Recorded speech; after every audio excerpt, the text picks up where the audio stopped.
Good evening to all students.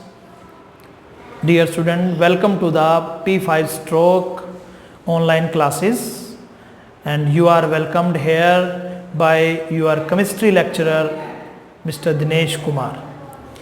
आपको यहाँ पर रेगुलरली जो है वो केमिस्ट्री के लेक्चर मिलेंगे, और अगर आपको लगता है कि ये लेक्चर अच्छे हैं और सही बने हुए हैं और अगर आपको पसंद आ रहे हैं तो आप इन्हें लाइक करना ना भूलें, सब्सक्राइब करें हमारा चैनल जितना ज़्यादा हो सके उतना, और आप जो है वो मैक्सिमम से मैक्सिमम लाइक और शेयर करें अगर आप इसे पसंद करते हैं तो। ठीक है बेटा, तो today we are going to discuss about the crystal lattice और अ स्पेस लैटिस। ध्यान से समझे बेटा, बहुत ही ज़्यादा इंपॉर्टेंट कंसेप्ट है ये और आपके एग्ज़ाम में हाईली एक्सपेक्टेड है। तो क्रिस्टल लैटिस और स्पेस लैटिस क्या होता है? अगर इसका एक सिंपल एग्जांपल बेटा आपको मैं देता हूं तो आपका एक रूम जो है वो एक क्रिस्टल लैटिस या स्पेस लैटिस होता है, क्योंकि ये एक 3 डायमेंशनल एरिया है और इस 3 डायमेंशनल एरिया में अगर हम पार्टिकल को अरेंज्ड करते हैं तो उसे हम क्या कहते हैं? क्रिस्टल लैटिस और स्पेस लैटिस कहते हैं। और हमारे पास जो सॉलिड प्रेजेंस होते हैं वो भी बेटा 3 डायमेंशनल होते हैं और वहाँ पर भी हम पार्टिकल्स को क्या करते हैं? अरेंज करते हैं। तो क्रिस्टल लैटिस और स्पेस लैटिस एक बेटा 3 डायमेंशनल एरिया होता है, 3 डायमेंशनल एरिया होता है जहां पर हम सॉलिड के पार्टिकल्स को अरेंज करते हैं। 3 dimensional area where the particles of solids are arranged, जहां पर सॉलिड के पार्टिकल को क्या किया जाता है? अरेंज्ड किया जाता है, इज कॉल्ड क्रिस्टल लैटिस और स्पेस लैटिस। मैंने आपको भी बताया कि आपका जो रूम है, जिस रूम में बैठकर आप इस वीडियो को देखेंगे, इस वीडियो को स्टडी करेंगे, वो भी आपका एक क्रिस्टल लैटिस और स्पेस लैटिस ही है, क्योंकि वो एक 3 डायमेंशनल एरिया है जहां पर आप पार्टिकल्स को क्या कर सकते हैं? अरेंज्ड कर सकते हैं। ओके बेटा, तो क्रिस्टल लैटिस और स्पेस लैटिस के बाद जो नेक्स्ट कंसेप्ट हमने इस चैप्टर में, सॉलिड स्टेट चैप्टर में हमने स्टडी करना है, वो है यूनिट सेल क्या होता है। What is unit cell?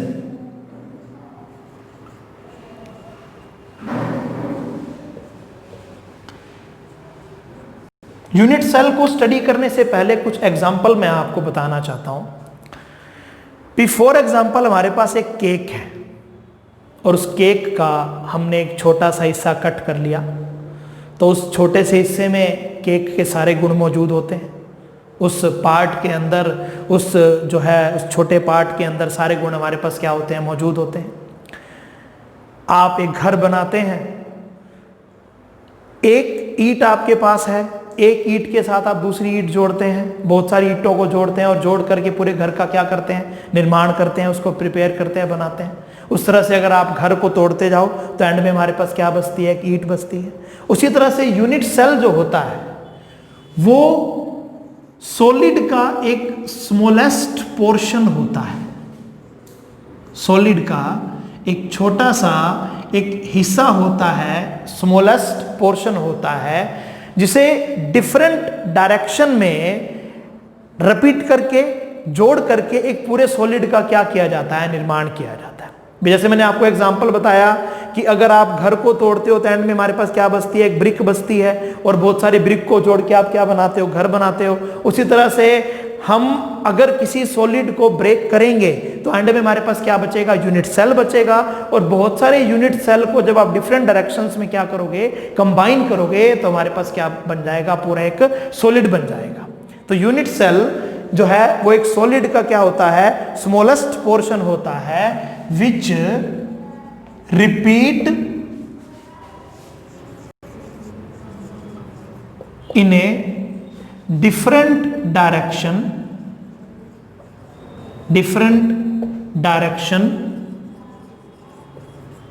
जिसे डिफरेंट दिशाओं में रिपीट करके different direction, we form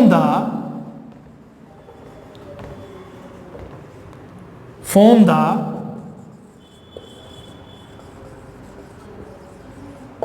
complete crystal lattice, or you can say that a solid. That smallest portion is called the unit cell, जो कि डिफरेंट डायरेक्शन में अरेंज्ड किया जाता है ताकि हम एक कंप्लीट सॉलिड का निर्माण कर सकें, एक सॉलिड को हम क्या कर सकें, प्रिपेयर कर सकें।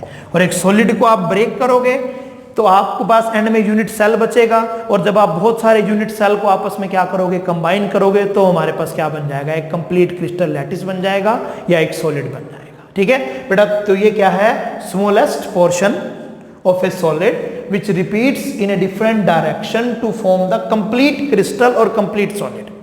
और अगर आप किसी सॉलिड को ब्रेक करते जाओगे, एंड में हमारे पास क्या बचेगा, यूनिट सेल बचेगा। ठीक है, और किसी भी यूनिट सेल को अगर आप रिप्रेजेंट करना चाहते हैं तो A unit cell will be represent by a cube,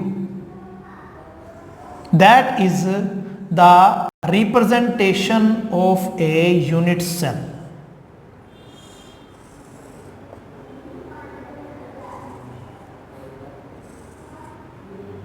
That is the representation of a unit cell, जिसमें हम इसे रिप्रेजेंट करते हैं। तो मैंने आपको बताया कि यूनिट सेल अकेला नहीं होता, इस यूनिट सेल के राइट हैंड साइड में हमारे पास यूनिट सेल मौजूद है, इसके अबाउट डायरेक्शन में हमारे पास क्या मौजूद है, यूनिट सेल मौजूद है, डाउनवर्ड डायरेक्शन में भी क्या है, यूनिट सेल मौजूद है। और जब बहुत सारे यूनिट सेल को आप जोड़ते हो तो क्या बनता है, हमारे पास एक कंप्लीट सॉलिड बनता है। ठीक है, और जो एग्जांपल मैंने आपको दिया था कि हम जब किसी केक को कट करते हैं, उसका छोटा सा पार्ट कट करते हैं, तो छोटे से पार्ट में केक के सारे करैक्टर मौजूद होते हैं। उसी तरह से यूनिट सेल भी सॉलिड का एक ऐसा स्मॉलेस्ट पोर्शन है जिसके अंदर उस सॉलिड के कंप्लीट करैक्टर जो है वो मौजूद होते हैं। इसलिए हम एक सॉलिड को स्टडी ना करते हुए किसको स्टडी करते हैं, एक यूनिट सेल को स्टडी करते हैं, ताकि हमें सॉलिड के कंप्लीट करैक्टर जो है वो क्या हो जाए, पता चल जाए। तो एक बार दोबारा मैं बताता हूं कंक्लूजन कि यूनिट सेल जो है वो सॉलिड का एक स्मॉलेस्ट पोर्शन होता है जिसके अंदर सॉलिड के सारे गुण क्या होते हैं, मौजूद होते हैं। और एक सॉलिड, एक यूनिट सेल को हम एक क्यूब की फॉर्म में क्या करते हैं, रिप्रेजेंट करते हैं।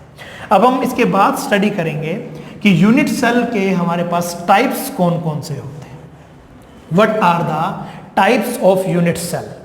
तो यूनिट सेल की अगर आप टाइप्स स्टडी करते हो तो ये समझ लें कि आप यूनिट सेल के साथ टाइप के साथ टाइप्स ऑफ सॉलिड भी स्टडी कर रहे हैं, क्योंकि ये बात मैं बार बार रिपीटेशन में ला रहा हूं कि यूनिट सेल जो है वो सॉलिड का स्मॉलेस्ट पोर्शन है जिसके अंदर सॉलिड के सारे करैक्टर मौजूद होते हैं। तो अगर आप यूनिट सेल को स्टडी कर रहे हैं तो इसका मतलब आप किसको स्टडी कर रहे हैं, टाइप्स ऑफ सॉलिड्स को स्टडी कर रहे हैं। ओके, तो यूनिट सेल में सबसे पहला जो हमारे पास आता है वो आता है सिंपल और परमिटिव यूनिट सेल। सिंपल और परमिटिव यूनिट सेल क्या होता है बेटा, आप जिस रूम में बैठे हैं, आप जिस रूम में बैठे हैं, जब आप ये मेरा वीडियो स्टडी कर रहे होंगे और जिस रूम में आप बैठे होंगे, आप उस रूम में काउंट करना, उस रूम के 8 कॉर्नर आपको मिलेंगे। अगर आप काउंट करोगे तो 8 कॉर्नर आपको मिलेंगे। अगर हम जिस रूम में वीडियो बना रहा हूं वहां पर भी 1 2 3 4 5 6 7 8 कॉर्नर आपके पास मौजूद हैं, क्योंकि आपका कमरा जो है वो 3 डायमेंशनल एरिया है, जस्ट लाइक यूनिट सेल। तो जिस तरह से आपके घर में 8 कोने, आपके कमरे के अंदर 8 कोने मौजूद हैं, उस तरह से सिंपल और परमिटिव यूनिट सेल भी हमारे पास एक ऐसा यूनिट सेल होता है जिसमें हमारे पास पार्टिकल जो होते हैं वो कॉर्नर्स पे प्रेजेंस होते हैं। पार्टिकल प्रेजेंट एट कॉर्नर्स, ये देखिए, particle are present at corner, this type of unit cell is called simple और परमिटिव यूनिट सेल, जिसमें पार्टिकल आपको मिलेंगे कॉर्नर पे। आप देख सकते हैं डायग्रामेटिकली भी आपको 8 कॉर्नर्स दिखाई दे रहे हैं, और 8 कॉर्नर्स पे हमने पार्टिकल्स को क्या कर दिया, अरेंज कर दिया। तो सिंपल और परमिटिव यूनिट सेल जो है वो एक ऐसा यूनिट सेल होता है, एक ऐसा सॉलिड का एक ऐसा पार्ट होता है जिसमें पार्टिकल्स हमारे पास कहाँ प्रेजेंस हो गए, कोनों पे यानी कॉर्नर्स पे प्रेजेंस हो गए। ऐसे यूनिट सेल को क्या कहते हैं हम, सिंपल और परमिटिव यूनिट सेल कहते हैं बेटा। और इसके बाद हमारे पास सेकंड कैटेगरी जो आती है यूनिट सेल की, उसके कई टाइप्स हैं हमारे पास, जिसमें हमारे पास उन्हें हम कहते हैं non primitive types of unit cell में। अगला आता है नॉन परमिटिव और complex unit cell. Non primitive और कॉम्प्लेक्स यूनिट सेल, इसमें जो है वो पार्टिकल जो है वो यूनिट सेल के अंदर कॉर्नर्स के साथ साथ यूनिट सेल की और पोजीशंस को भी ऑक्यूपाई करते हैं। कॉर्नर पे तो पार्टिकल होंगे ही होंगे, लेकिन और पोजीशंस को भी वो क्या करेंगे, ऑक्यूपाई करेंगे। तो इसमें सबसे पहला एग्जांपल हमारे पास आता है बेटा एफसीसी। एफसीसी होता है फेज क्यूबिक सेंटर्ड, ये इसकी फुल फॉर्म है, phase cubic centred. Phase cubic centred ये इसकी फुल फॉर्म है। अब फेज क्यूबिक सेंटर्ड में हमारे पास क्या होता है कि पार्टिकल जो है वो कॉर्नर्स पे तो प्रेजेंस होंगे ही होंगे,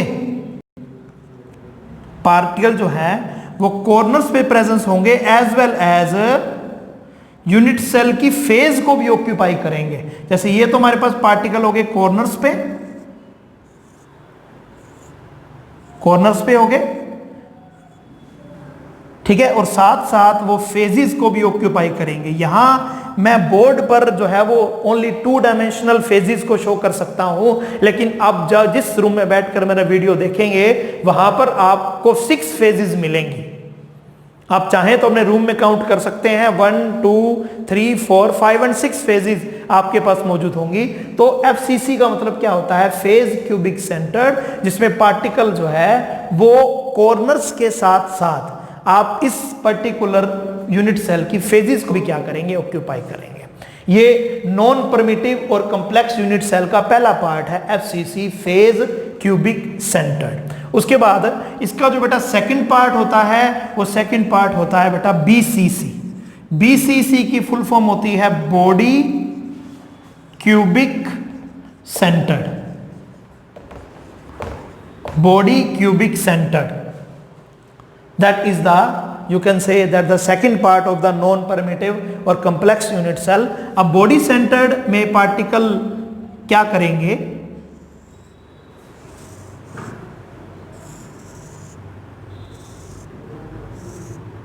कॉर्नर्स पे तो प्रेजेंस होंगे ही होंगे, पार्टिकल जो हैं कॉर्नर्स पे तो प्रेजेंस होंगे ही होंगे, एज वेल एज एक जो पार्टिकल आपके पास होगा वो बिल्कुल बॉडी के इनसाइड हमारे पास क्या होगा, प्रेजेंस होगा, इनसाइड द बॉडी हमारे पास प्रेजेंस होगा, and that is the BCC, body cubic centred.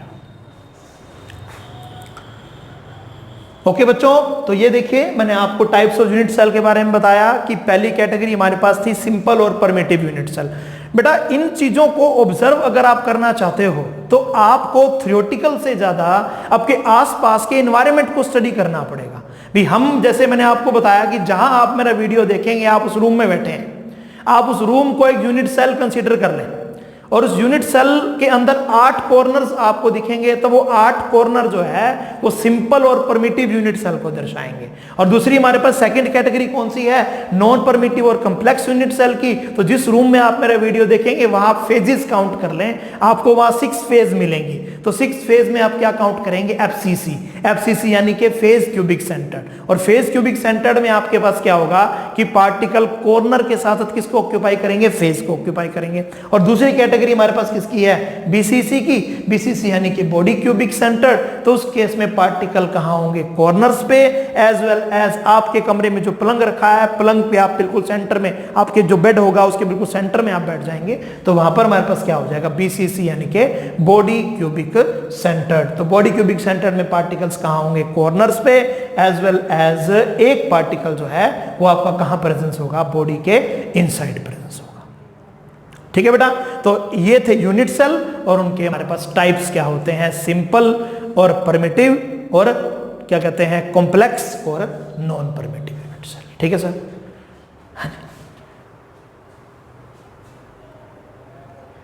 Bye bye. हाँ जी बेटा, we will meet for the next lecture and goodbye. If you like, share and subscribe.